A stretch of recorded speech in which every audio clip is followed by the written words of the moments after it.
Nestled on the banks of the Puget Sound at the base of the Cascade Mountains, the city of Seattle has long been known for its majestic beauty.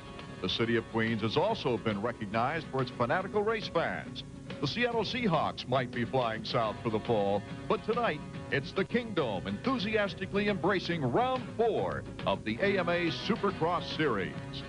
Hello, everyone. Art Ekman along with David Bailey. The legend lives on. Jeremy Mcgrath winning his 32nd career victory at Anaheim last week and is gunning for his 4th consecutive victory this year. Well, it doesn't surprise me. The kid has been outstanding so far. Led almost every single lap. At least last year he made a mistake at Anaheim, got a bad start, made things interesting for a little while. But the other riders have had 3 opportunities really to get things dialed in, and they just haven't seemed to be able to close that gap. And maybe the planets have to be lined up, the birds have to be chirping or something for them to present a challenge. Taking a look at the Suzuki 250 point standings, Mcgrath, of course, the perfect 75 points. Larocco moving into 2nd place last week. But the emerging story, I think, is the young Kawasaki pair.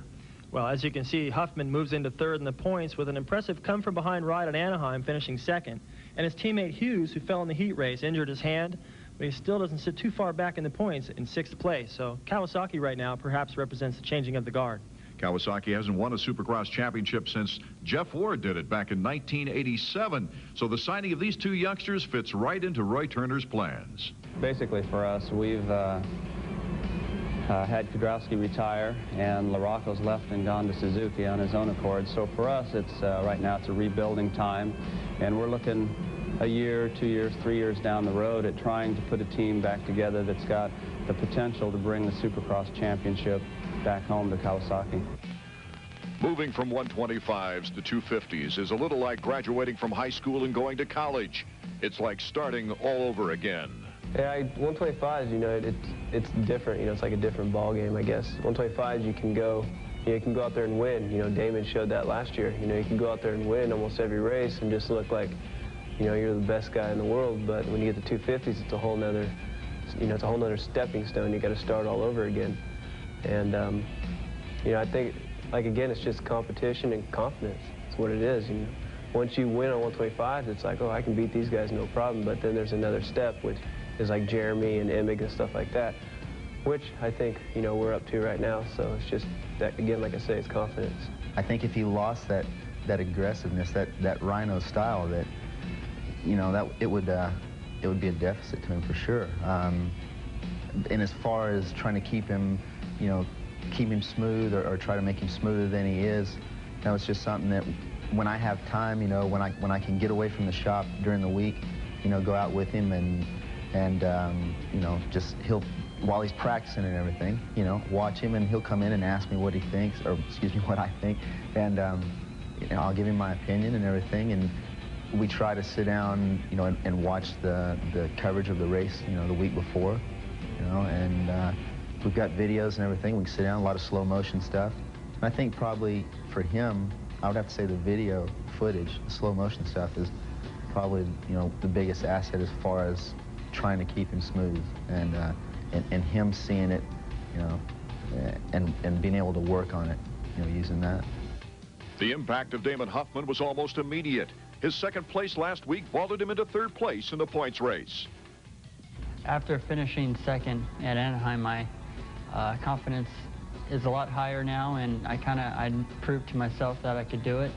And now up here in Seattle, of course, my goal is to finish up in the top 3 again, and it would be great to hole shot and, you know, run with Jeremy, because you know he's always going to be up in the front. So another top 3 finish would be great, and I'm just looking for a good start. Well, Damon is capable of doing anything he wants to do. He's extremely talented. He picks up on what's going on the racetrack very quickly. His racetrack savvy is very, very good. I think that's his biggest asset. The other part is that he's young, and he's like a sponge, and he absorbs whatever he needs to absorb to help him win. And that's another asset for him. We feel like it's more than anything just us sharing our experiences that we've had over the years and just giving them a little bit of time to grow. And the enthusiasm is there more than I've seen from any riders on our team. And probably since the early Jeff Ward days. And it almost feels like that, to be quite truthful. Our early days, maybe back in early 84, 85, when Jeff really started coming on, it's that same type of deep enthusiasm that these kids emanate, and that's a big part of any rider becoming a champion. If you don't really want it, you're never going to achieve it. Well, you know, in talking with Brian Lunas, he feels the same way he did at Honda the years that I was there when he tuned for Hanna and then Rick Johnson. And the camaraderie between the riders, the competition between the riders really elevated our riding skills and developed a better motorcycle. Kevin Windham this year has been to Yamaha what the two Kawasaki riders have meant to Kawasaki. He has totally dominated the 125 Western Division, looking for his third consecutive victory tonight. Right. Well, as you can see from the point standings, Kevin Windham already has a 15-point lead over James Dodd. And the surprise there has been Greg Schnell, who surprised himself, perhaps surprised me and Kevin Windham, I think, as well, with a great ride at second place at Anaheim. And I think another surprise in this West Coast region is David Pingree, who expected to win this region, and he's been on the ground a lot so far. So if he can keep it on two wheels, he'll be a challenge. Anything can happen in the 125. Shows us the layout with some challenging sections, but a lot of areas for passing. There is no sand for the first time this season, David Bailey. Well, I don't think they need any sand here, Art. It's a sandy-like soil that they're on. A long start into a wide first turn this week. That leads into a rhythm section. Goes into the first triple jump. Round to the finish line. There's an option, get up to the finish line, where you can either do that or jump up onto that finish line plateau. A sharp left, a tricky little step-up section into the next triple. Not a lot of run at that triple jump. It's going to be tough. Finally, the long whoop section, that's going to get rutted as the night continues. The soft dirt is rutted everywhere. The riders are going to have fits with it as the night continues. Rutted everywhere. The riders are going to have fits with it as the night continues. For those of you new to the sport, the qualifying procedures are as follows. Each rider runs one of two qualifying heats, with the top four gaining the transfer directly to the main event. The rest head for the semifinals, where the top five makes it to the main event.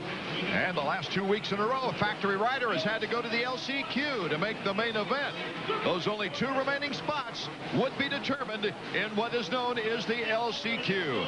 The 32nd board is up for the first qualifying heat of 250s, and we're set for action here at the Kingdom. It's get nervous time for the riders, David Bailey. Well, it ought to be, Art. It's stacked with talent. There's 9 guys in here that could potentially win this heat race. Let me remind the fans that the Kingdom is an unusually noisy dome. It has a cement roof, and so if David and I can't hear ourselves think, you'll know why, because the reverberation of sound is terrific. And listen to the rev. They're run for the whole shot, and it's it. Albertine, number 16. Greg Albertine, the former 3-time champion on the Suzuki. Brian Swink was close. Damon Huffman has now moved into second place, but Swink takes over second place on the dribble. Bradshaw right behind the first 3. Swink put a nice inside pass on Damon Huffman, and Huffman was smart to let him have it. How long can Albertine stay up front? He's done well in the heat races. Well, let's check it out as Swink makes the move in the corner. Right, he seems to have his most trouble in the main events, but the heat races are only 8 laps, so he might be able to hang on to that. They head for the double trouble, and it's still Albertine. Number 16 with Brian Swink, number 23. Number 10, the very fine rookie 250 rider, Damon Huffman, and that's 28, Damon Bradshaw. Bradshaw now has moved into third as Swink challenges for the lead. Brian Swink with Honda of Troy. Well, a lot of difference of lines through there. Everyone's decided a faster way through there. A lot of different options, but still, it's a great battle up front. Swink putting the pressure on Albertine, and he hasn't cracked. Remember, only the top 4 positions will get a shot at the main event. So anticipate a real battle for that number 4 position. Right now, our battle is for the lead of the game. Swink has trouble in the corner. Here comes Bradshaw on the outside. Bradshaw with a different line. He's going to go wide through this option section. He passes him. You never know who's going to come out ahead there. I think the whoop section is going to separate these guys. Bradshaw on the outside seems to be keeping the bike flatter through there. Kyle Lewis making a move, number 11, on Huffman. And so right now, the first 4 positions, Albertine, Bradshaw, Swink, and Huffman, with Kyle Lewis right behind him. Art, I've never seen a heat race this close ever. We've got LaRocco, we've got Ryan Hughes way in the back of this pack. It's tight. Let's go down to Davey Coombs in the pits. I'm down here with Steve Butler. This is Damon Bradshaw's mechanic. Steve, how important is a heat race win to Damon after that catastrophe in Anaheim last week? Well, for sure, I'm sure he's bummed from a 19th finish at Anaheim. But not only is it really important for that, it's a good heat race will give him a good pick on the gate. And I think that was kind of something that really hurt him last week. A bad pick on the bad gate, a bad start, just kind of went on from there. But it looks like he's up to speed and looks good. We'll see how Damon's recovery goes. Okay, Albertine still in the lead, but Bradshaw is going wide now into the first turn. Wants to take it away from him. A good box out. Nice move by Albertine. Albertine, a good position rider. Well, he knows how to hold people off. He's done a fantastic job of it. Bradshaw's got a lot of pressure right now, as you can see from Brian Swink, and now Damon Huffman, who's got a fast pace right here. But I've never seen these riders bunch so close like this, Art. Running out of time right now is also trying to make a move is Mike LaRocco. LaRocco is now in 6th position. We'll be back with the finish of our first qualifying heat from the Kingdom in Seattle right after this. Qualifying heat number 1 for the Supercross 250 main event. Kingdom in Seattle right after this. Qualifying heat number 1 for the Supercross 250 main event. Art Ekman, David Bailey, and Davey Coombs bringing it your action. It's Albertine, who has had his most impressive ride of the season here in the qualifying heat. Well, I would say it's the most impressive because he's got everybody. Look at the talent he's got right on his tail. He hasn't had any kind of a lead. He's had pressure the whole time, and he just hasn't made any mistakes. Usually, no bobble here and there, and that's what lets these guys get around him. It is going to be some kind of finish in heat number 1. Damon Bradshaw putting the pressure right now on Albertine. Swink cased it over at the Big Dipper. Had trouble getting off that high hill. Damon Huffman still in front. Bradshaw, Albertine now out in front as they head toward the triple. Well, that's the beauty of that option section. It just went through there. Each of the guys jumping in with a different rhythm, but Albertine still hanging on to that lead. And look at the pressure. All 3 of these guys right on his rear tail. They're all starting to take the same lines now, and as the track gets rutted, you probably see more passing, but right now everyone's going the same speed. David, I can't at all hear what you said, but here comes Bradshaw. Damon Bradshaw as he heads for double trouble, and a Lamper's in the way. It allows Albertine to take the lead. Yeah, once again, Albertine seemed to have slipped back to second, but with that aggressive style, he goes around the outside, pinches off at Bradshaw, shuts the door, and retakes the lead. Swink in 3rd, Huffman in 4th. That's the transfer position, but LaRocco has moved into 5th for that final transfer shot.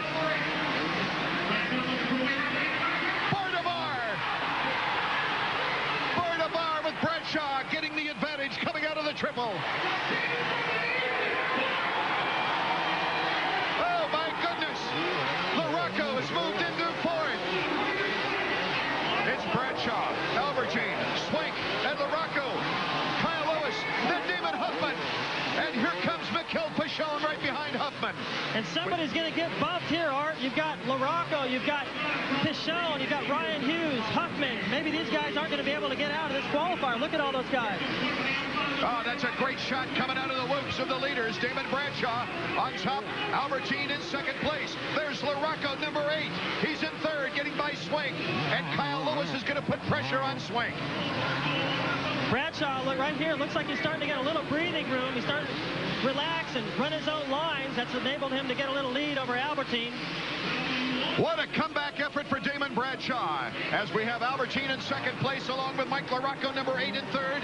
It's Swink and then Kyle Lewis holding off Huffman. Last lap. I think Bradshaw rides better on this softer soil. Swink squares off LaRocco. They dice it side by side. Oh, what a battle for 3rd and 4th. That could be important should they rub. Because right behind them, ready to take advantage, should they either one of them go down, would be Kyle Lewis. And look at all those guys in the camera. Comes in the whoop section of this final lap. It looks like unless Huffman and Pichon and Ryan Hughes can pull something off, they're all going to get bumped from this heat race, have to go straight to the semi along with Kyle Lewis. Right now, Damon Bradshaw with a fairly comfortable lead as he takes the triple with ease. Heads into the step-up section. Still flawless, Damon Bradshaw. Approaching the finish line. Damon Bradshaw with Albertine, LaRocco, and Swink qualifying and going directly to the main. What an amazing heat race. I've never seen it that close ever. Fantastic race. We'll be back with the words of Damon Bradshaw right after these messages from Seattle. Has to be a happy man as it's Damon Bradshaw along with Greg Albertine, Mike LaRocco, and Brian Swink after breaking early. Hung in there really well, David. Oh, I thought he did a fantastic job, as did Albertine. Both these guys, usually with that kind of pressure, tend to make mistakes, but they were solid tonight. Well, I think what Damon Bradshaw might have to say will be interesting as we go down to Davey Coombs. Down here in the winner's circle with Damon Bradshaw. Just won that first 250 heat here in Seattle. Damon, after last week in Anaheim, this has to do a lot for your confidence. Yeah, it does. It does a lot for it to, you know, to come out and be able to win a qualifier and not have to ride the rest of the races tonight. What about the track tonight? We know there's a lot of rocks out there, but there's a lot of ruts too. Is the track starting to break down a little bit? Yeah, it's a little ruddy, but I mean, the guys are staying on top of it, and the track's staying pretty good. You know, usually it's pretty ruddy here in Seattle, but they're doing a good job.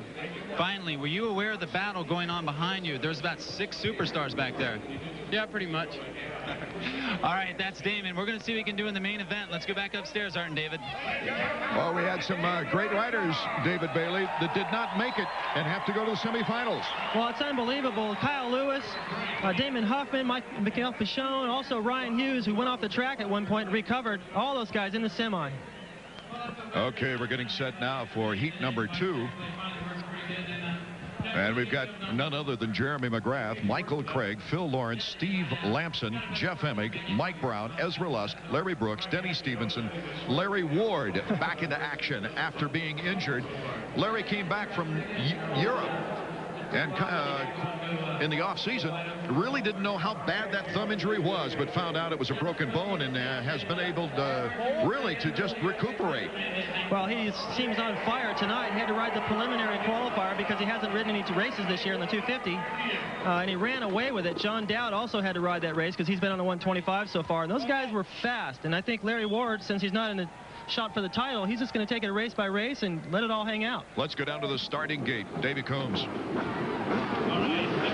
Supercross has long been known for all the ruts on the track, but tonight the riders got something else to think about. Look at the rocks down here. I don't know if these guys are wearing chest protectors or not, but it's something they might want to think about tonight. You can bet. You can bet. I think I might want to give my chest protector to my mechanic, because as the riders come through there and into that starting line, there's rocks flying everywhere. That's a fact. As we get set now for our second heat in 250 qualifying. See the riders wait until the last minute to put their goggles on. It's pretty hot and humid in here. It's cold outside. It makes those goggles want to fog up, so they wait till the last minute. So the rest of the 250 hopefuls up next now to try to qualify to go to the main event. Got John Dowd on the far inside, just on the inside of that starting booth. Jeremy Mcgrath has won every heat so far this year as we're in round 4 here in the Seattle Kingdom. Well, heat 1 was incredibly close, and we've got the same kind of talent in this heat. We're set. That gate can drop at any time, and it does. Breaking out in front, Emig to the inside and to the outside. It looks like, is it Mcgrath? Yes, Jeremy Mcgrath, number 1, but Lampson right behind him. I had to wait and see which teammate was out there. And John Dowd has gone down in the first corner. He's slow to get up. He seemed to be favoring his foot, but Mcgrath was brilliant. He got pushed around coming out of the gate, and he's in second place. I don't know how he did that. John Dowd trying to come back from previous injury from Minneapolis. In the lead now as we head into the first triple. Jeremy Mcgrath. He looks back at Jeff Emig as if to say, what happened to you? Well, Emig wasn't able to do that triple, and Jeremy, brilliant. Every race this year has been able to take over the lead in the first lap, and he does it again here in Seattle. And through the whoop section, Jeremy just turns on the afterburners. Taking the straightaway, looking for turn 1, has opened up a sizable lead as Lampson, we see number 4 in third place. They got a good battle for that final transfer spot, and Phil Lawrence just stole it away from Michael Craig, slipping around the inside of him. It's Jeremy Mcgrath, followed by Emig. Number 4 is Lampson in 3rd place. And Lawrence in 4th place. He's on the cusp as Michael Craig, number 17, is pulling up close. This is a great battle for the final transfer spot. There's a lot of guys behind them. You got Ezra Lusk. You got Larry Ward, the hometown favorite. It's a close battle between all of these guys. Jeremy Mcgrath is gone in 1st place as we look at the rest of the contenders battling for the 3 remaining positions to go to the main event. Well, everybody's tight, and once again, they don't even get a look at Jeremy Mcgrath. Emig last week believed he was in the best shape he's ever been in and ready to ride that 250. And he's trying to redeem himself here after crashing at Anaheim, but it's nowhere near Mcgrath, nor are these guys, but they're battling amongst themselves, starting to pull away from Ward and Lusk now. Now, things are pretty well defined right now, except for Craig and Lawrence. You see it right there, number 13 and 17 battling it out for the 4th and remaining playoff. The tricky little step-up section leading into that triple is ruts developing in that triple, making it really tough to get over that. Jeremy Mcgrath leading our 2nd heat, and we'll be back with the conclusion after this break in the action. Qualifying from a noisy kingdom with 4 more riders looking to get top gate positions in the main event. Jeremy Mcgrath is our leader, but as you see, we pick up the action with Jeff Emig in 2nd place and Steve Lampson in 3rd. Yeah, it looked for a while like Emig was going to be able to go up and challenge Mcgrath, maybe hang with him and leave Lampson in the dust, but Lampson now hasn't given up. He's staying pretty close to Emig and may be able to present a challenge in the closing laps.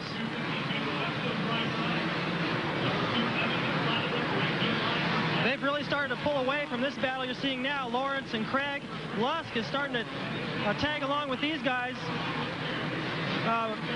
Looks like Larry Ward now is starting to drop off the pace. He hasn't run with these guys all year long. He's had that injured thumb, so that's his excuse, and I think it's a solid one. You know, David Bailey, I think a number of the fans come, of course, to see the greatest Supercross rider of all time, Jeremy Mcgrath. But often overlooked is the tremendous depth that has developed behind Jeremy Mcgrath. And we're seeing it here in that some top riders are not making it to the main event out of the qualifying heats. Right. Well, I mean, the semis are going to be loaded. It's bad news for the independent teams and the privateers. Now Lampson starting to challenge 2nd place as Michael Craig goes down. In spectacular style, coming out of the whoops, Michael Craig, the Honda of Troy rider, went flying. And here's Jeremy Mcgrath. He's way out in front in qualifying heat number 2. And back to what you're saying, Art, there's so much depth in the talent. Watching practice today, there was fast riders everywhere on the racetrack. And as we saw in the first heat race, a lot of guys going the same pace. Any number of 7 or 8 guys probably could have won that thing, so the start's going to be critical. 6 seconds behind our leader, Jeremy Mcgrath. We see 2nd and 3rd place. This is the real battle remaining as Lampson is putting the heat on Jeff Emig. And I think we need to keep our eyes on Lampson through that whoop section. The last lap at the end of this whoop section right here, Lampson challenged Emig on the inside into that corner. We'll see if he can do it again. With Craig going down, it is Lusk moving up to try to challenge Lawrence for the final transfer spot as we take a look at the closest battle of the qualifying heat. Well, there's Jeremy Mcgrath way out in front and is smooth in his style. Yeah, he's the only trouble he has on the racetrack are the lappers, and he's just threaded the needle through there as now Emig and Lampson are starting to catch up to these guys. They're aware that the leaders are coming through, so perhaps it makes it a little easier for them to slice their way through, but Lampson is showing Emig a wheel everywhere, putting the pressure on. It'll be interesting to see what's on Mike Gosler's pit board. I'm not sure Lampson has time to even look at a pit board right now as we're on 2nd and 3rd. Oh, just a little bobble by Emig, but Lampson couldn't take advantage of it as they go by the lappers. Well, the ruts through those jumps are getting deeper and deeper as the laps wear on. They have their favorite lines. If there's a lapper in that rut, they can't even do a simple double jump, and Mcgrath's out front jumping everything and pulling away. Jeremy Mcgrath, Jeff Emig, Steve Lampson, Phil Lawrence with Ezra Lusk trying to catch up with Phil Lawrence to knock off that final transfer spot. Well, Phil Lawrence is hanging on solidly to 4th place now. He's pulled away from Lusk. Larry Ward's starting to close up a little bit now, but looks like unless he can get it going, he's going to have to go to the semi. Last lap. Jeremy Mcgrath has it knocked once again, and Jeff Emig getting a little bit of room on Lampson. I think Lampson's going to try to make a run at Emig in that whoop section again like he did a couple laps ago. He's got to get close, though. We're on the last lap, and Jeremy Mcgrath, in a class all of his own so far this year in Supercross action, as he is preparing for his 4th consecutive Supercross victory of the season. He already has 3 in a row.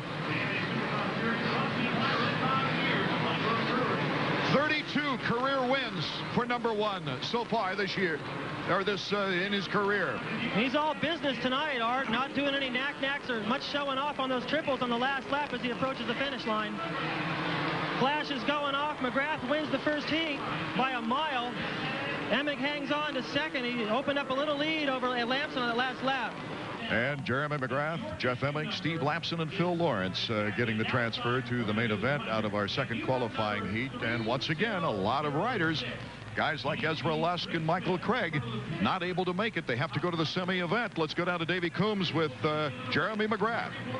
We're back down here with Jeremy Mcgrath. Jeremy, 4 heat race wins, 3 main event wins. What's these guys going to have to do to beat you? Well, I don't know. I didn't show any signs of being so fast in practice. I felt just average, and that race, it just got some fire into me. I think I feel it tonight, and hope I get a little bit better jump on the gate. What about Damon Bradshaw winning his heat race? We had a really bad night in Anaheim, but tonight it looks like he's on top of his game. Yeah, Damon looks like he's charging. He was charging that other heat race. There was a lot of pressure. Those guys were having quite a battle. But, you know, I don't know if, I mean, looks like he's riding good. Hopefully he gets a good start, and maybe we can do some battling, but hopefully not. Well, we'll see if Jeremy can make it a perfect 8 for 8 this year. Let's go back upstairs, Dart.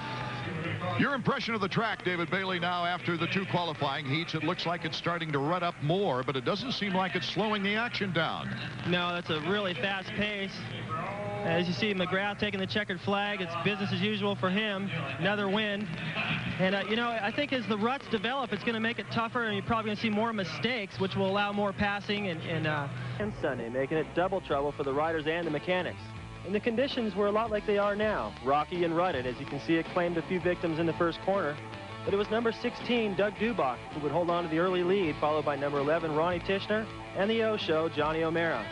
And Johnny, who had led the previous week at Anaheim almost all the way before his frame broke, had something to prove. And with a faster line through the whoop section, he went around the outside of his teammate, Ronnie Tishner, and into second place. But the O-Show wasn't happy with second. With an inside line, he goes around Dubach and into the lead. But the rider on the move was Rick Johnson, the Magic Man, taking over third spot from Ron Lachine. His next victim was Ronnie Tishner, and with an inside line, he was into second place and gaining fast on Johnny O. Carving 2 seconds a lap out of O'Mara's lead, Johnson soon put the pressure on, which forced Johnny into this mistake right here, casing it off the double and leaving the door wide open for Rick Johnson. As you can see, the crowd was on its feet, going wild as Rick Johnson, hands in the air, would keep his streak alive, eventually winning 5 in a row to start the '89 season. Well, David Bailey, Jeremy Mcgrath looks as unstoppable this year as Rick Johnson did in our Honda flashback, that's for sure. Well, you know, everyone would have thought Johnson would have gone on to win the Supercross title, especially after winning 5 in a row. It seemed unstoppable, which is a lot like what Jeremy's doing this year, but you never know. Supercross is very unpredictable. Johnson would later hurt his wrist, force him to retire. Okay, the riders are getting ready for our second stage of qualifying. The top 5 out of the semifinal round, and Kawasaki's out in front. Number 10 is Damon Huffman taking the turn first. He just got a glimpse right there of Pichon, who got stuck in the gate. He sucked a couple guys into it with him, but the main guy was stuck in the gate was Pichon. Number 10 is Damon Huffman. He's followed by his teammate Ryan Hughes, number 5, and that's Jimmy Button in third, number 100. Well, Huffman has been really happy with his speed. He thinks he has the speed to go out there and run with Mcgrath, but unfortunately he has to do it from the semi, which is going to give him a lousy pick to the gate for the main event. Damon Huffman and Hughes, 1 and 2 off the triple as they go to double trouble. That's really getting tough through there. You can see the rut starting to develop. Even these pros, I mean, when you see these guys making mistakes, you know it's got to be tough. Oh, good battle, bar to bar almost there with Huffman and Hughes in the whoop section. They come over that challenging Big Dipper and hit the straightaway at a fairly slow speed. It's a strategic race right now.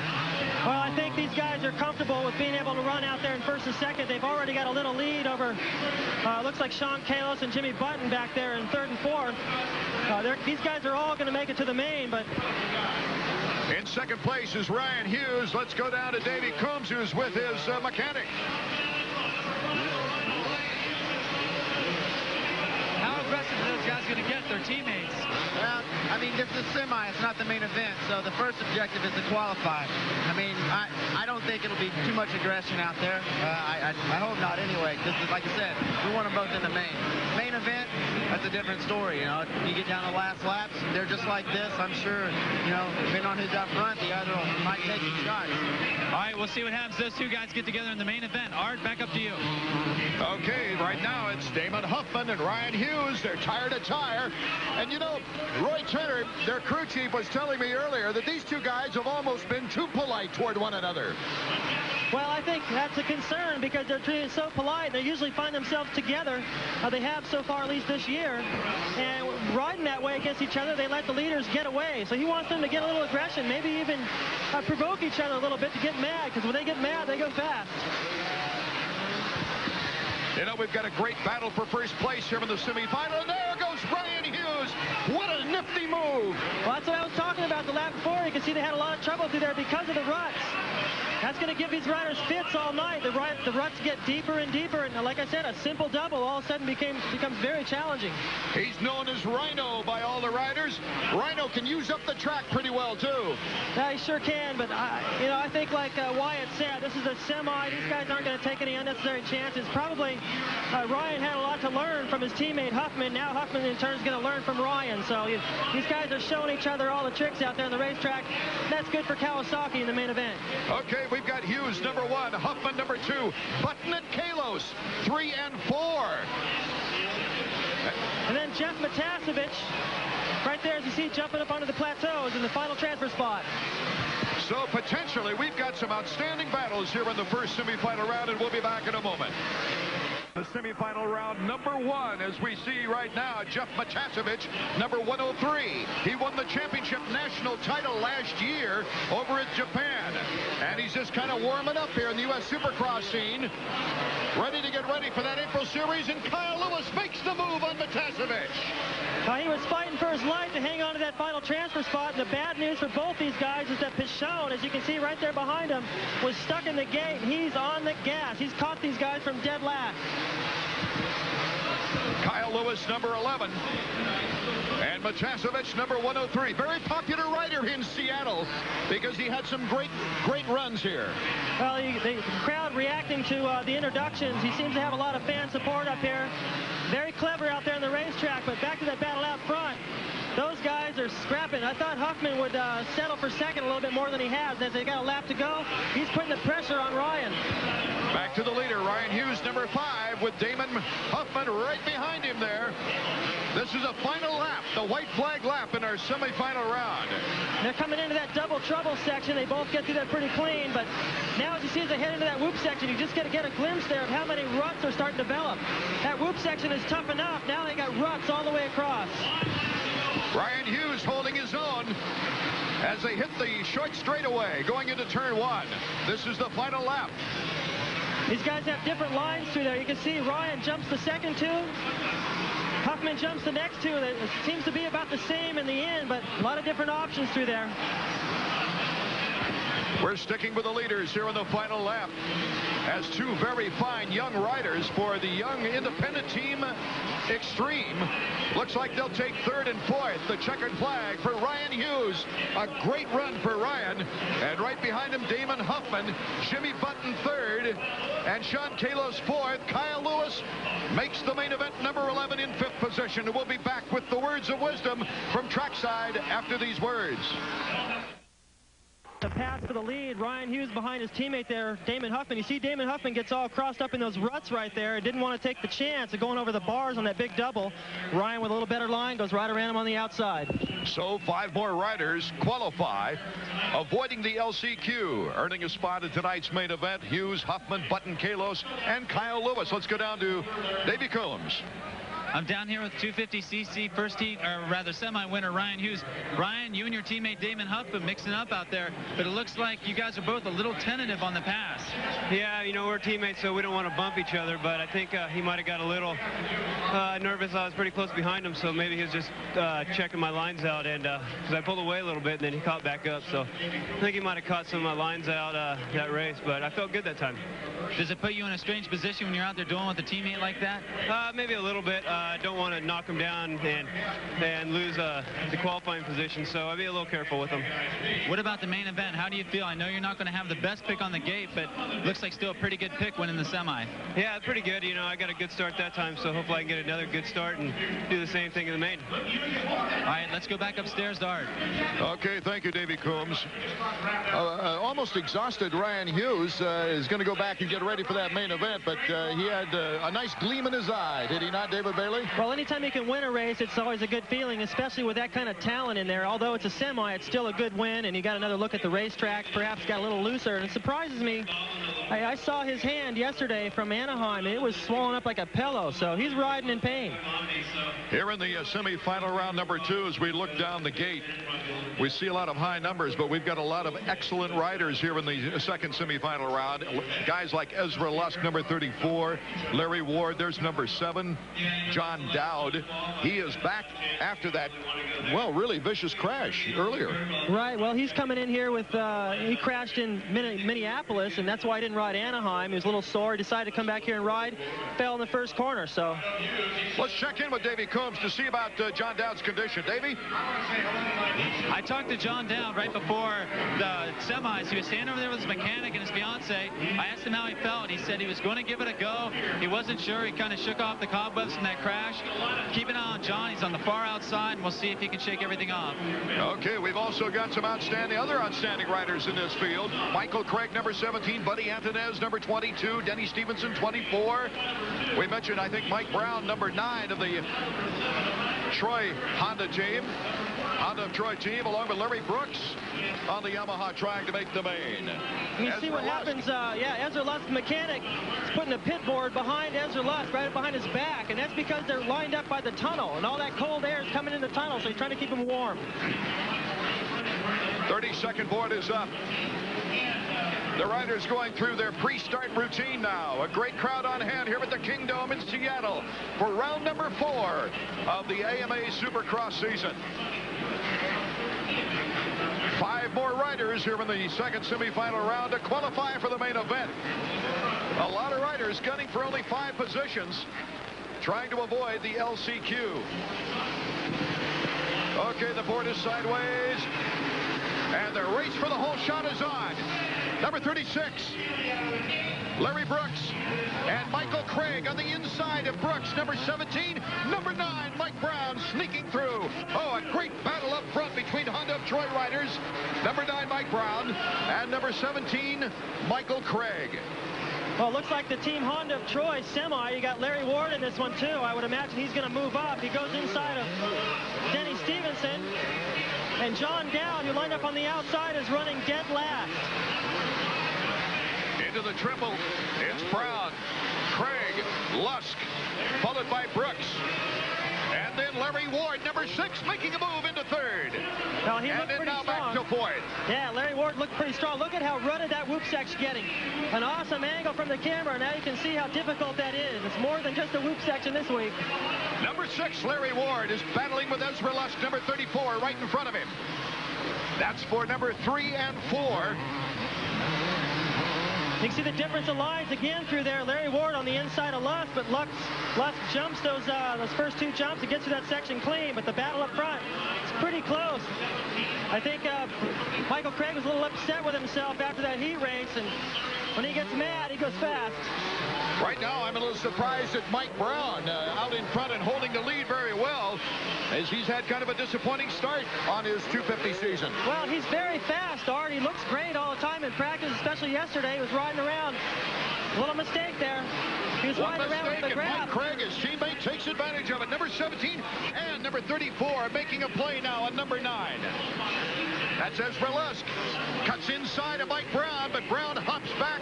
Oh, what a great battle for second place. This is just what Mike Brown needs. I was about to say that. I think he's been nervous this year, and that hasn't allowed him to ride up to his potential. He's got the speed, but needs to learn how to mix it up with these 250 guys and do it in a relaxed fashion. Out of the double, it's Craig, Brown, Lusk, and then Larry Ward starting to pull up.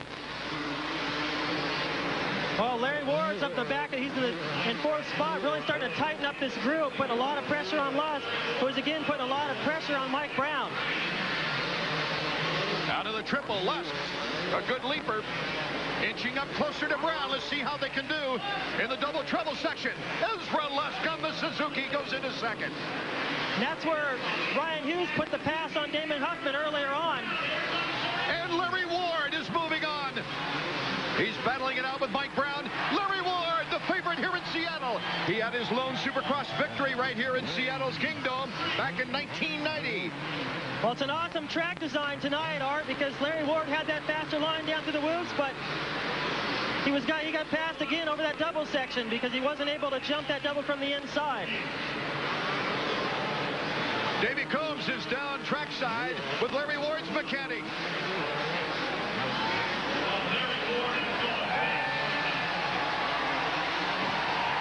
Oh, I don't know if he can hear me at all, Davey. I guess they can now. And that was a given. He wanted to ride no matter what. That was his biggest deal for the last 2 weeks. He just hated being off the bike. So we went riding Tuesday all day, and he felt really good then. So mostly he was physically tired. The thumb was fine. So I don't think it's bothering him that much tonight. It's just being off the bike for 2 weeks is what's hurting him right now. All right, let's go back upstairs. Michael Craig in the lead here for the semifinal round, along with Ezra Lusk in second place, Larry Ward in third, Mike Brown in fourth, and the battle for the transfer spot will be between Denny Stevenson and Larry Brooks a little later on. You know, I keep making the reference, Art, to these guys getting mad and going fast, but that's what it takes this year. There's so much depth that everyone's going the same pace, and you've got to get fired up. You got to get mean. You got to go into the ring like a boxer does with that anger and fire. Things are really tightening up for second place once again. Larry Ward, inspired by his native Washingtonians, looks like he wants that second place here in the semi-qualifying. Oh, he doesn't just want second. He wants the lead. He can see right up to it. You can see how close these guys are. Every time Larry Ward makes a little move, goes to the outside or gains some time, the crowd reacts to it. You can bet he can hear it. And look at Ezra Lusk picking up on Michael Craig. Craig, our leader, but Ezra is right there to take advantage of a mishap as they go into the triple. Lusk with a little different line to that rhythm section, but in the end, it seems to work out about the same. Step up plateau section. Mike Craig comes out of it well as they go to the finish line jump. Last lap, white flag lap. Ezra Lusk trying to box out, but Mike Craig got the beat on him. Out of the triples, Ezra Lusk really putting the heat on Michael Craig. Oh, what a semi-final round we've got going. This final time to that whoop section is going to be good.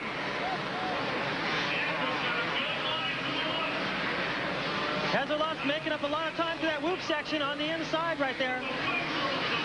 It's Mike Craig, Ezra Lusk. Larry Ward went off the racetrack, and he's back in third. No problem for Larry Ward. He's still in a good qualifying position as Mike Brown is in fourth, followed by Larry Brooks. Denny Stevenson, number 24, has just not been able to catch Larry Brooks for that final transfer spot to the main event. Here's the battle for first place. The checkered flag. Michael Craig taking the semifinal round with Ezra Lusk in second and Larry Ward in third. Mike Brown in fourth, and Larry Brooks will take the final spot, as we'll be back in a moment.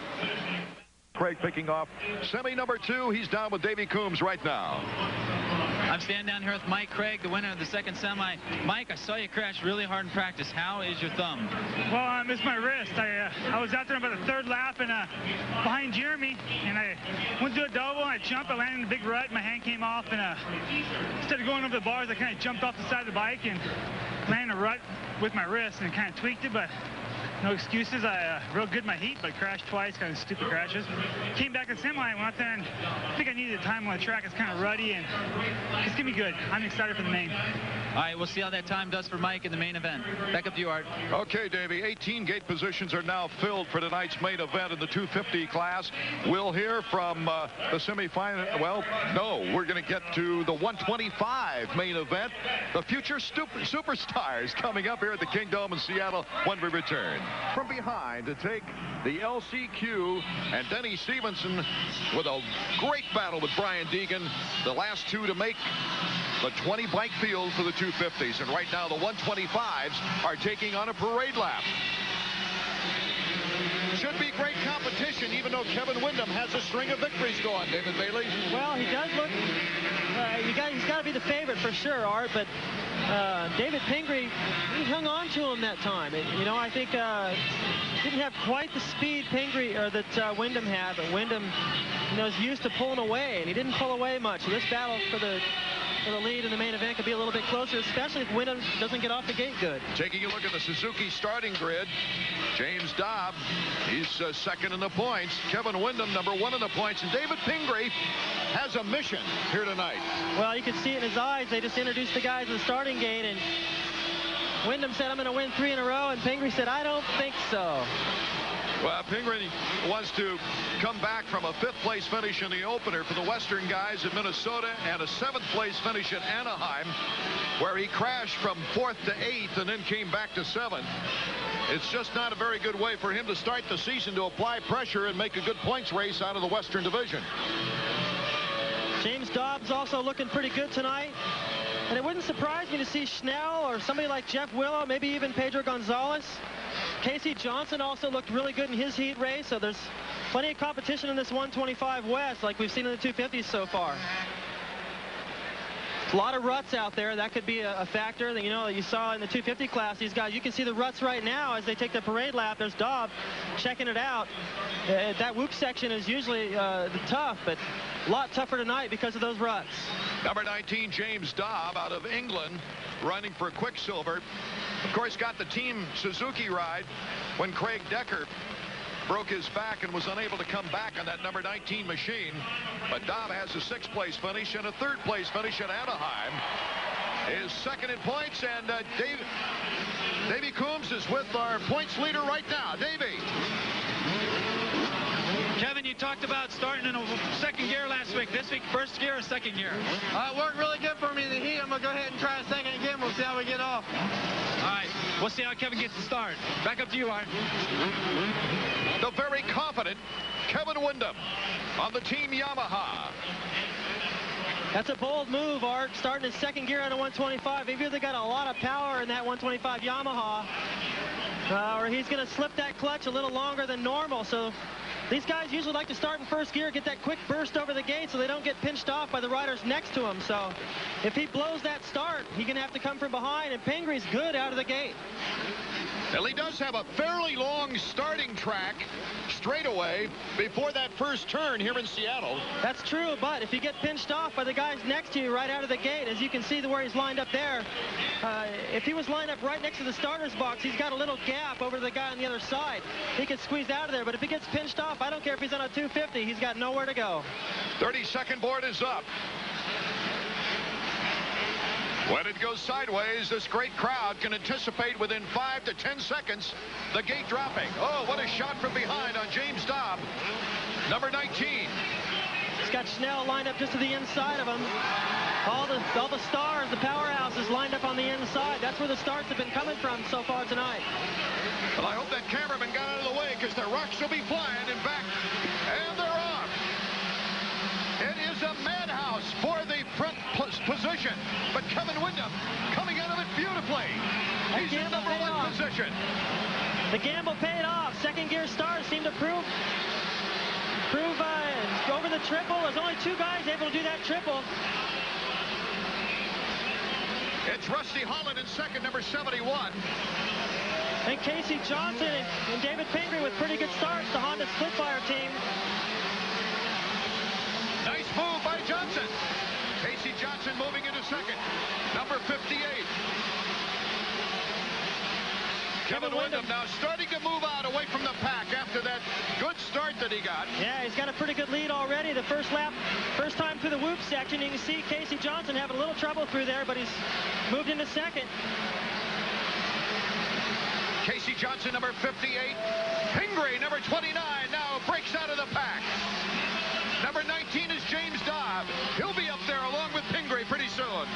So it looks like all the favorites have gotten off to good starts. Snell at the end of that, the tail end of that battle for the up front. But right now, you see all these guys dicing for second place. Windham has already opened up a pretty good lead.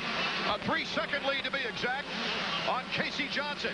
Casey Johnson has had some impressive moments throughout the season, but in isolated moments, he hasn't been able to sustain the action.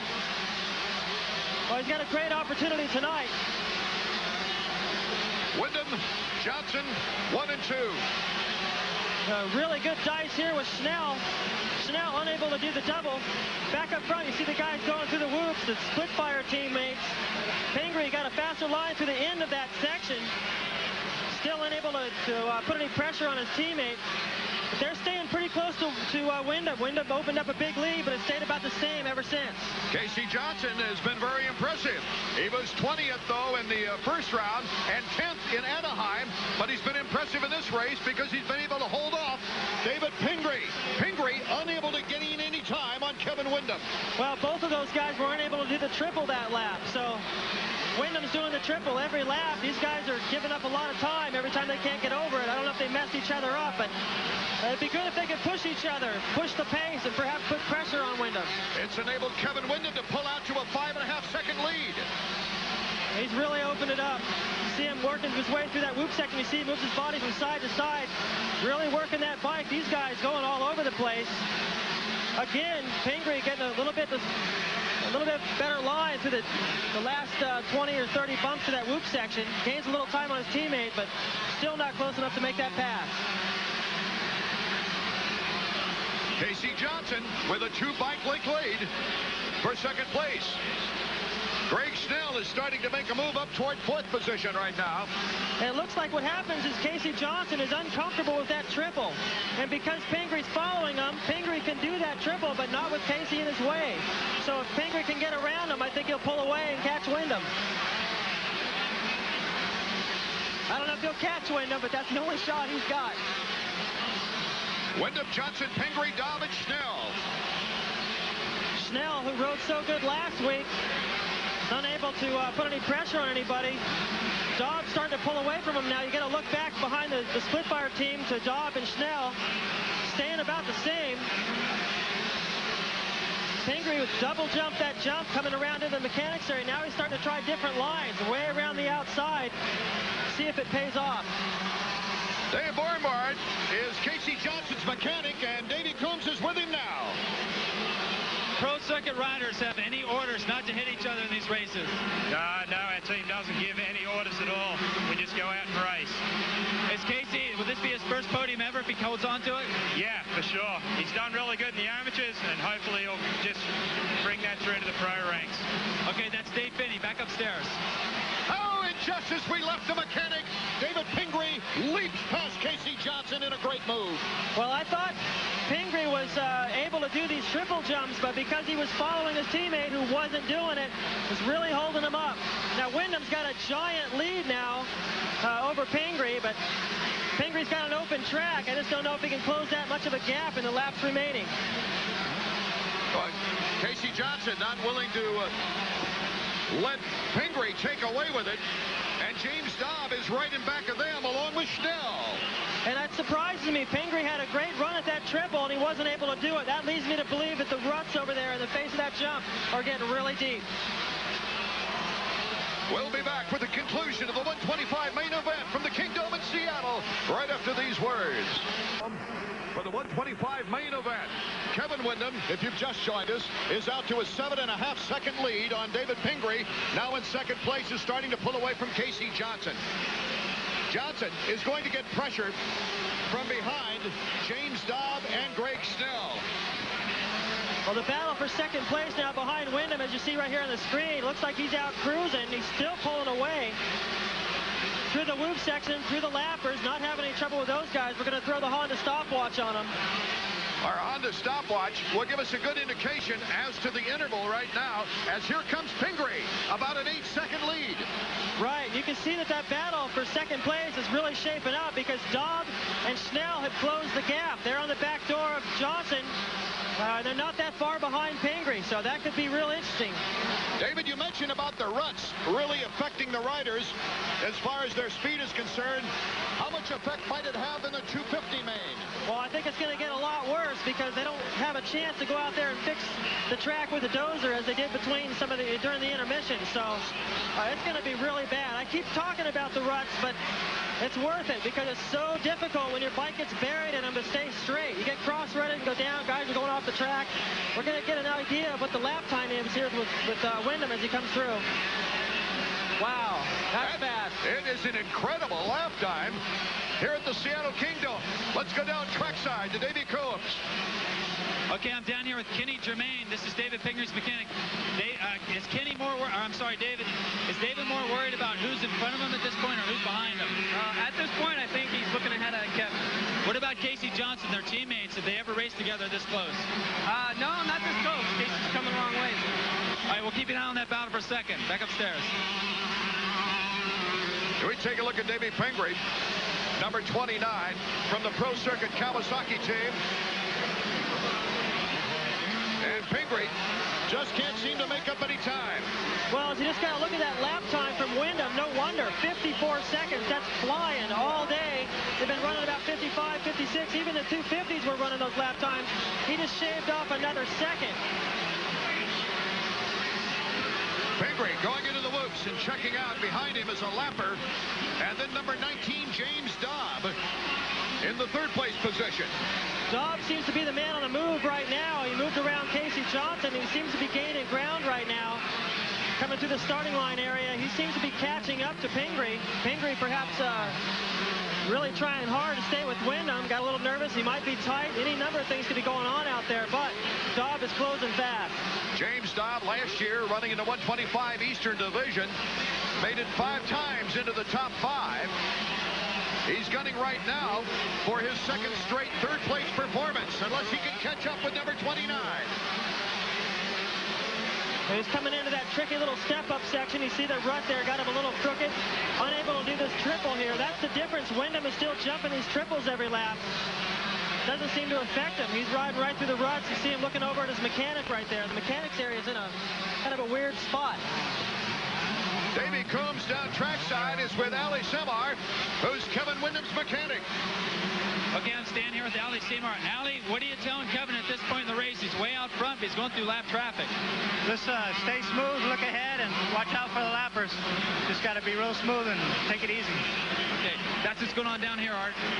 I'm not sure with the lap times that Kevin Windham, number 38, is making, that he has time to look at a pit board. Well, that's true. I mean, see right there, he just did the triple again. No one else can even do the triple. He's doing the triple looking around at the fan. So this kid, he's got so much confidence after his first 2 wins. He's done well in the 250, and he's bringing all that confidence to the 125 class. David Kendon Windham, you know, he's got a brilliant future in Supercross. He's got the talent. We know that. We can see it right there. But he's also only 18 years old, and Mcgrath has 6 years on him.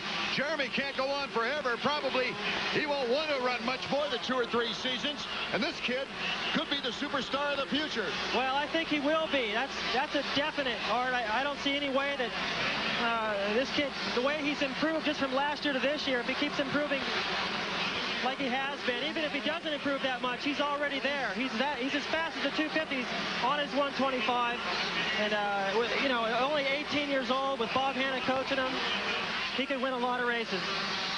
Coming off a very disappointing rookie season in 125s, where he was ill as well as got some injuries. Only 18 years old, out of Baton Rouge, Louisiana.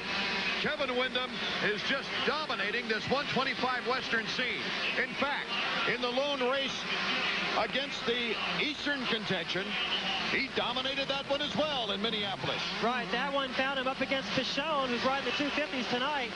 Pichon, who won the first round,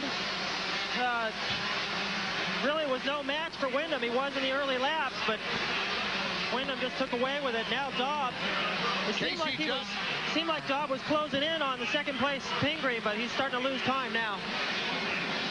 Casey Johnson has gone down. Schnell has moved into third. Dodd, number 19, is in second place. Davey Coombs. I'm down here with Tony Berluti. This is James Dodd's mechanic. Tony, you rode triple on the board. What's that mean to James? He's not doing this triple over on this side. He needs to do that to catch Pingree. Pingree's in second. His stamina looks a lot better than it has the last 2 races. He's driving really hard. Okay. Okay, I stand corrected right now. It's Windham, Pingree, and Dodd in third place. Schnell's in fourth after Casey Johnson went down. Well, I think Berluti hit it right. Windham's doing that triple all the time. Pingree's not doing it, so if Dodd can do it, he'll pick up a lot of time. And he'd sure like to get him in that second spot. Windham working his way around to the finish line jump. Really looks like just a ride in the park for him. Doesn't even look like he's trying very hard. It's amazing he's turning that fast of a lap. You know, we've mentioned about the rocks and the chest protectors. It pretty much has to affect the tire selection as well. You don't want too wide a tire. You want to get as narrow as you possibly can to try to get through this rock. Right, well, the narrower tire selection is going to give you a little bit more wheel spin. It's like riding on a mattress out there. As Kevin Windham dominates the 125 main here in the Kingdom of Seattle, Washington. We'll be back with the Seattle, Washington. 1 lap remaining in the 125 main event. And it's Kevin Windham, number 38, after getting the hole shot. It looks like he might go from green flag to checker flag as he does the heel clicker, showing off for the fans with his tremendous lead. Well, that's really the story, Art. Enough confidence to show off like that. No one else can even do that triple tonight. Windham, Pingree, Dodd, and Schnell is our order right now as we take a look at Pingree in second place. David Pingree, after braking in third after the first lap, moved into second place around Casey Johnson, and that's the way the order is stood. The flash bulbs. Another heel clicker off that triple. This kid's feeling it. Flash bulbs going out all over the stadium as the checker flag waves for the third straight race in 3 races on the season for Kevin Windham. Pingree comes across in second place, number 29. David Pingree, his best finish of the year. I know he's disappointed right now, David, but he needs this kind of consistency if he wants to sneak up in the points race, hoping that something should happen in the future to Kevin Windham. Well, he played it smart. You know, he had an opportunity to try to run up there with Windham, but he didn't have the speed to match him, so he played it smart, finished in second. I think that's a good ride for him. Windham, Pingree, and Dodd on the 58, Casey Johnson. Let's go down to Davey Coombs with our winner. Kevin, first of all, what about that move you're doing? What do you call that? It's just a heel clicker. I'm doing it over the triple to try to get the fans into this. They seem to like it a lot, and I enjoy doing it for them. It seems like that's the most popular move since Jeremy invented the knack-knack a couple years ago. Hopefully I can improve on that and do it as many times as Jeremy's done the knack-knack. But, yeah, the crowd seems to really like it. All right, we got you right before the start. We asked you about how you were going to approach it, first gear, second gear. How'd that work out for you? It worked awesome. I did a second gear and got off the gate a little slow, but when everybody went to go to shift to second, I was already there and just left it on and was able to get to the first turn first. What about the rest of the year? Is it possible to win all these 125 West Region events? I don't know. I'm just taking 1 race at a time right now. You know, that would definitely be the main goal at this point. But so far, just taking 1 race at a time has really been the key for me. And you know, not to ease up during the week and just really just take 1 race at a time and know that these guys are going to be tough and train just as hard. All right. Well, congratulations to you and your mechanic, Ali Seymour. And behind me, finally, is third place James Dodd. James, 2 podiums in a row. You are the makeshift Suzuki guy until the other guy gets back on the bike, making the best out of it, aren't you? Yeah, I'm trying my best. I mean, I got a bad start. There's no excuse with pros, and I should be out at the front with Kevin from the start. But hopefully by San Diego, keep saying it, everyone else is doing their job. I've just got to do mine and put that bit more effort in so I can hopefully give Kevin a good race and give the fans a good race. We spoke to your mechanic, Tony Berluti. He was giving you a sign that said triple on it. You were a little tentative on the triples. Why was the reason for that? mean, I was doing the one on the right, no problem. The one on the left, I just didn't feel kind of safe with it. I didn't start doing it at the beginning, so the check was training. I was into my rhythm, so, and to be honest, I couldn't even see the pit board. I mean, you go in, you're just racing, so that's what I was doing. I just didn't really see it either. All right. Well, congratulations to you, James, and we'll see if James can make the most out of that ride as his temporary Suzuki factory ride continues.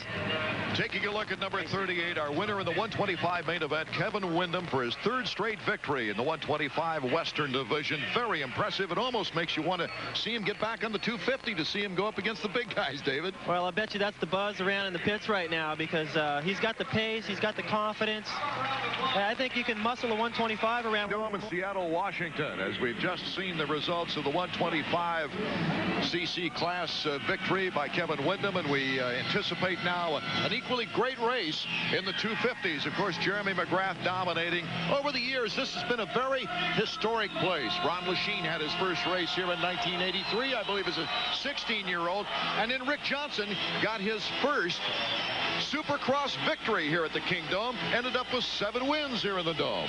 Well, he had a great time here, and in the contrast to that, I never did well here. Johnson, I was here when he won his first race in 1984. He'd won a lot of races in Japan, but this was his first U.S. Supercross win, and he just rolled on him after that.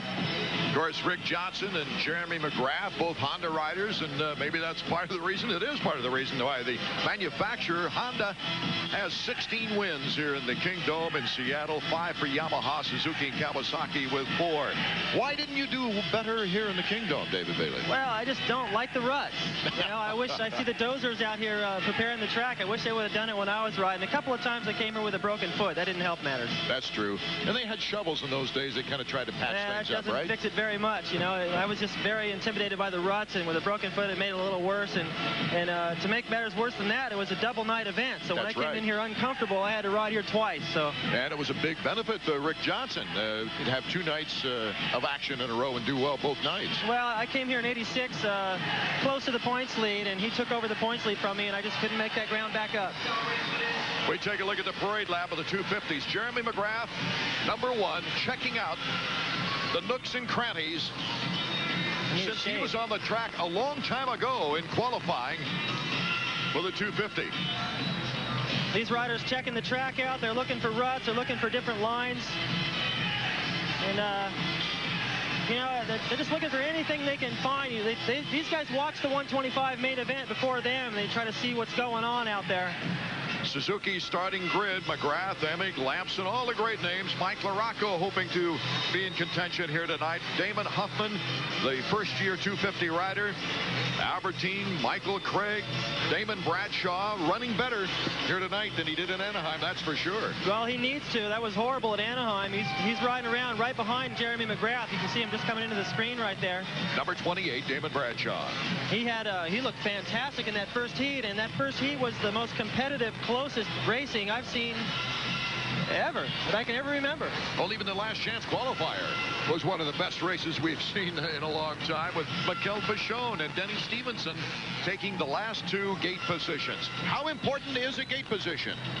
Well, I think tonight critical, because like always, but I think even more so because what we've seen so far is the guys that get off up front stay up front, and it's very tough to make up time, and especially since they fixed all these ruts after that 125 main, everyone's going to run the same pace.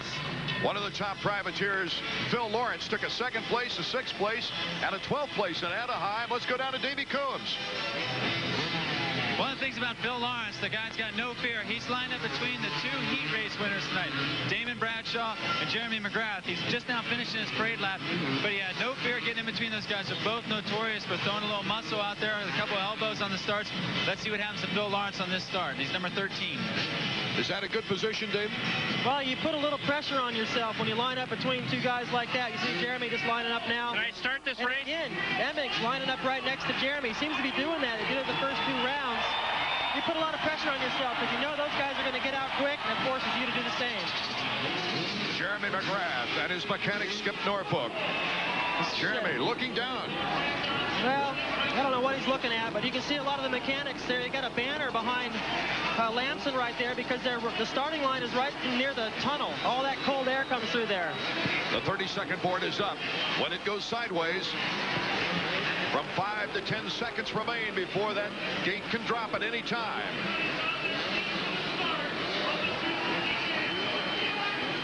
The riders shaking it out.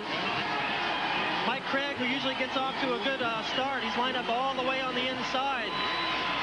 Next to him is Hughes, then LaRocco.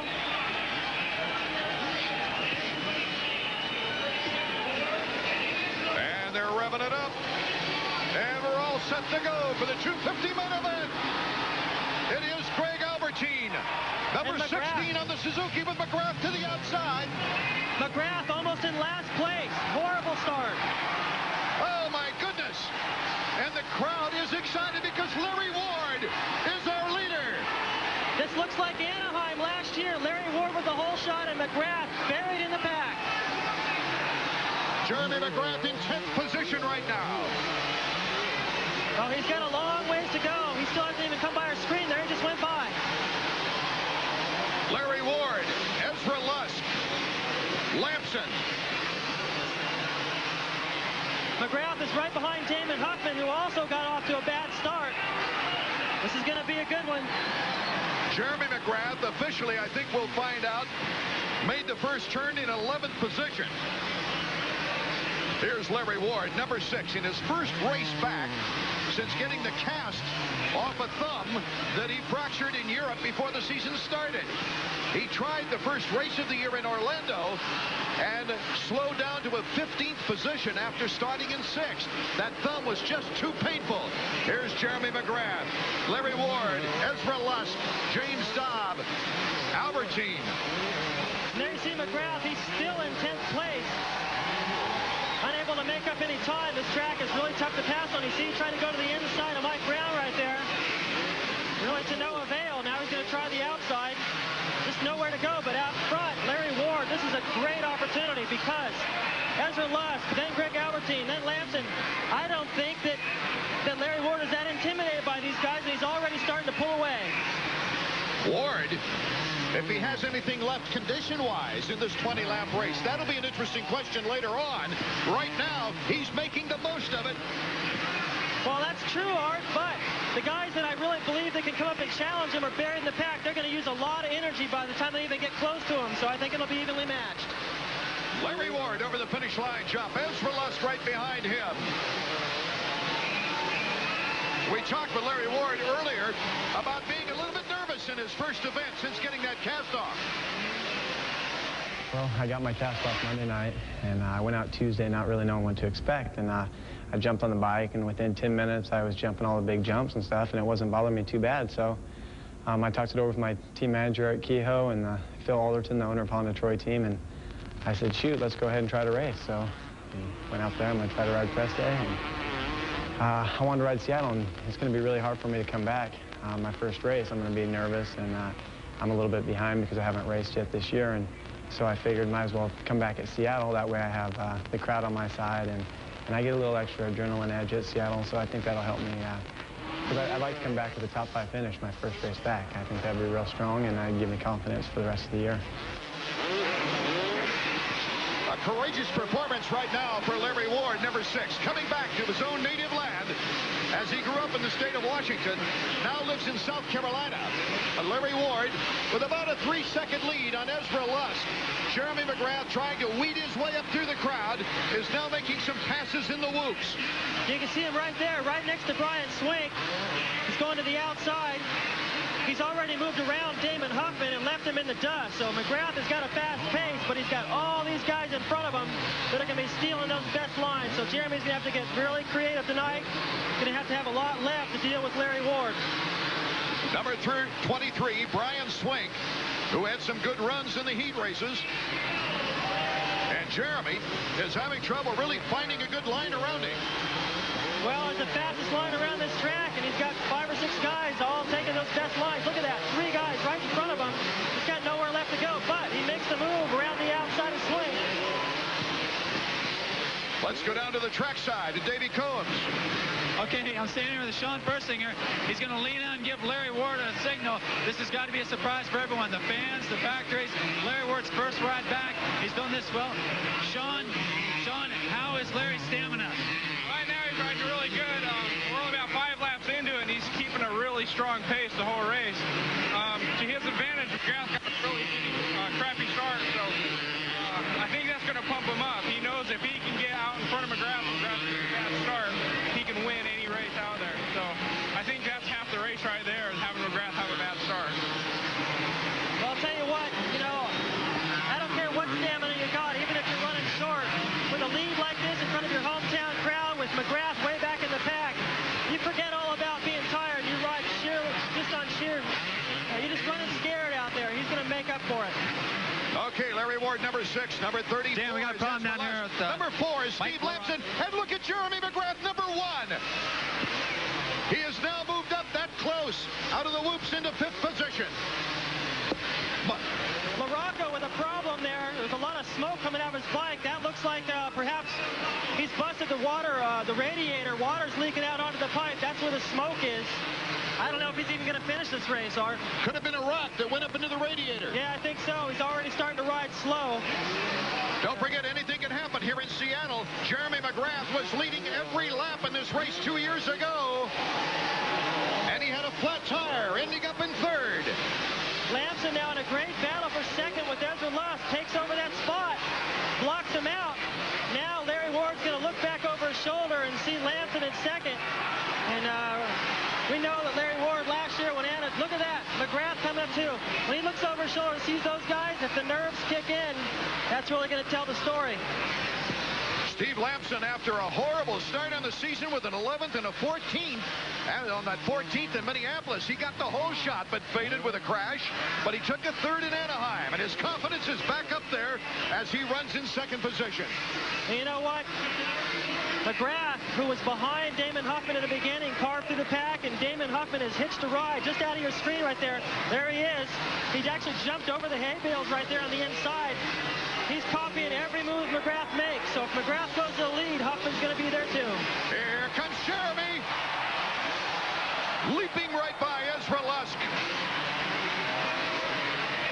Outstanding, weeding his way through this entire field. So it's now the Honda of Troy's Larry Ward, Team Honda Steve Lampson, Team Honda Jeremy Mcgrath, and Ezra Lusk is having his hands full with Damon Huffman. And surprisingly, Larry Ward has hung on to the same lead. What a performance by Jeremy Mcgrath on this Kingdome track.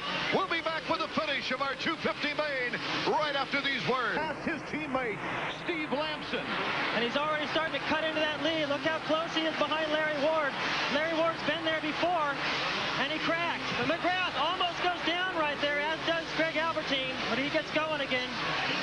Oh, this is the battle that this Seattle crowd wanted to see their hometown boy out in front of Jeremy Mcgrath. Mcgrath with a bad start, already into 2nd place. Can he put the moves on Larry Ward? Larry Ward with a 3-second lead on Jeremy Mcgrath as Jeremy Mcgrath goes into the double trouble. He's picking up space on Larry Ward. Into the whoops. Let's check it out. And you can see right over their shoulders, Damon Huffman has moved past Lampson into 3rd spot. Damon Huffman with an excellent job moving to 3rd. Jeremy Mcgrath now right on the bumper of Larry Ward. Only a matter of time, wouldn't you say, David Bailey? Well, at the rate he's caught him, I would say so. Here he comes up the inside. The fans here at the Kingdome wanting to capture the situation themselves pictorially. The flashbulbs are popping all over. Well, you can bet Larry Ward's nervous now. Mike Larocco is out of the race. Here comes Jeremy Mcgrath. Larry Ward cuts him off. Larry Ward did a brilliant move right there, not to let Jeremy cut back underneath him. He's got the inside. Jeremy Mcgrath is now our leader. And look at Damon Huffman also trying to sneak in to take 2nd place. Well, both those guys Jeremy Mcgrath, Damon Huffman, and now Larry Ward along with Steve Lampson in point. Now, it ain't over yet, Art. Huffman does not think that he thinks he's faster than Mcgrath. He's not going to let him get away. He's going to put pressure on him. This is the battle now. That'll be interesting to mark as we go along in this race. 20 grueling laps here in the Kingdom. Very soft soil. It's running out, taking that energy, sucking the energy right out of the riders. Here comes Damon Huffman on Jeremy Mcgrath. This is going to be the first race in 250 this year. Huffman putting the pressure on Mcgrath. That's something we haven't seen in years. Can Mcgrath withstand that kind of pressure? David Bailey, you've been saying all year long that Damon Huffman is the one rider that possibly could challenge Jeremy Mcgrath. Well, he's getting his shot right now. We're seeing it right now. Look at Huffman through the whoop section. He's got a beautiful line, putting the pressure on Mcgrath, and Mcgrath bobbles. Denny Stevenson, number 24, gets out of the way as here comes Jeremy Mcgrath and Damon Huffman. Huffman right on his heels. They're already they're pulling away now a little bit from Larry Ward, but no matter how you slice it, a beautiful performance by Larry Ward.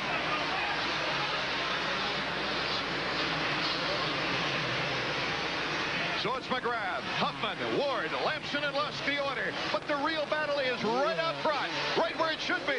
For the first time this season, Jeremy Mcgrath, beyond the second lap of the race, has a challenge. Well, I think it's going to really get interesting when they catch up to the lapped riders. Huffman has the speed all through the race. He's had the speed. At one point, he was a little further behind Jeremy, but now with a faster line to the whoops. Here comes Damon Huffman out of the whoops to the outside. But Jeremy Mcgrath had a good angle. Huffman. Oh, my goodness, bar to bar. The crowd is going bananas. Little bobble there by Huffman, but he's letting Jeremy Mcgrath know he's got the speed to go up and run with him, and now that he's lost a little time, I'll bet you Huffman has got the speed. He's going to catch right back up to Mcgrath. And Jeremy Mcgrath had trouble coming off the big one. As we go to the finish line jump, we'll be right back with this great racing action for the final in the 250s from Seattle's Kingdom. And Damon Huffman are still going at it, and here's the battle for third. Here's the battle for third as Steve Lampson gets by Larry Ward. Well, it's been a long time since Larry Ward had to battle with these guys, and I think he's playing it smart right now. Lampson has got a little bit more than he's ready to give. Huffman is still in the heels of Mcgrath out front as we see the third place fight. Steve Lampson, number 4, and Larry Ward now. It looks like conditioning might be a factor with Larry Ward.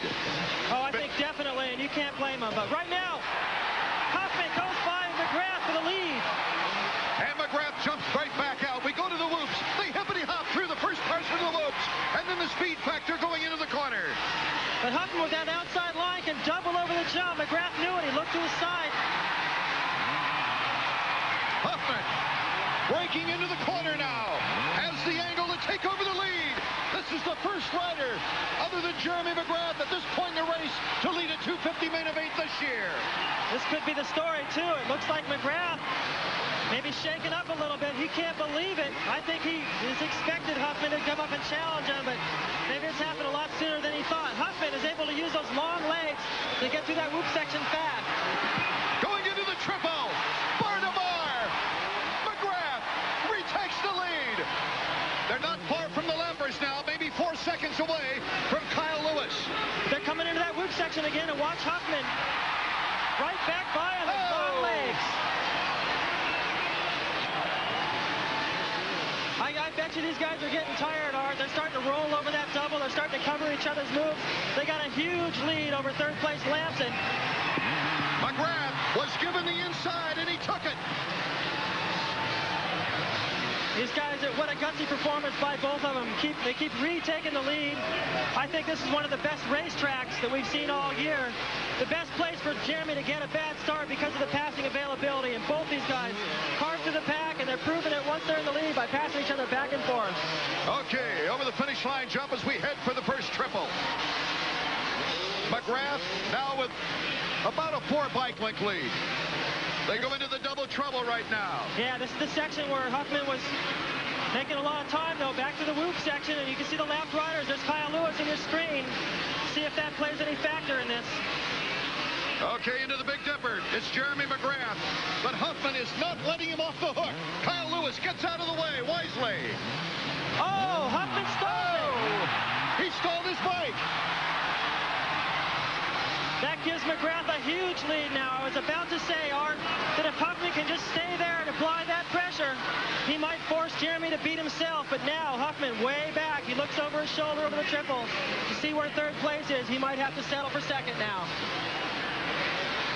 To give some of those people in our audience who don't ride bikes an idea, what might have happened to Damon Huffman when he stalled the bike? Well, I can tell you, these guys they've got to be exhausted at this point. And when you stall the bike and you got to put it in neutral and pull the clutch in, whatever, try to get that thing restarted and take off, you lose your rhythm. We're going to put the stopwatch on Mcgrath now to see what kind of lap times are running. He's got the entire whoop section lead over Damon Huffman now. And there you see third place Lampson. 8-second lead, almost a 7 or 8 second lead over Huffman now. There's the cushion that Jeremy enjoys. So we got Jeremy Mcgrath, Damon Huffman, Steve Lampson, Ezra Lusk, and Mikel Pichon is making a move up into 5th position. I'll tell you what, Art, if Jeremy can pull this off tonight, he has silenced everyone who said, well, he gets off to the lead, he wins easy, he gets out front. He earned this one tonight. We've got 2 laps to go. It looks like another Jeremy Mcgrath victory. Well, it looks like way too much time for Huffman to make up. Now he's actually losing a little bit of ground to Steve Lampson. Lampson can look up there and see him. That's got to give him inspiration as we take a look at Mcgrath completing a lap. 55 seconds. Slower than the 125. That leads me to believe that he's exhausted. Jeremy Mcgrath, coming from as far back as our unofficial count had it, 11th place at the start of this race, and then had to go through an exhausting battle with Damon Huffman. Back and forth we went. Huffman obviously not intimidated by the 3-time champion, but then Huffman stalled that bike out and Jeremy got the advantage. Jeremy, once he gets a lead like this, is one of the best that ever rode a bike at holding a lead. Well, as Huffman comes around and take that white flag, he's just trying to salvage second place right now because Lampson is closing fast. As he come out of that corner, he can see him coming into it. He knows he's got to go mistake-free in this final lap to hang on to second. And either way, I think he's gained a lot of confidence tonight. Serve notice that he's going to be on Jeremy the rest of the season. Of course, at the beginning of the race, Larry Ward thrilled the crowd, being originally from Seattle area, taking the lead in the beginning, and then this great comeback by Jeremy Mcgrath. This has been the best 250 race of the young season. Number 1, Jeremy Mcgrath, proving to everyone right now why he still remains the greatest. Not far to go now before he takes that checkered flag. Jeremy Mcgrath, his 4th consecutive victory.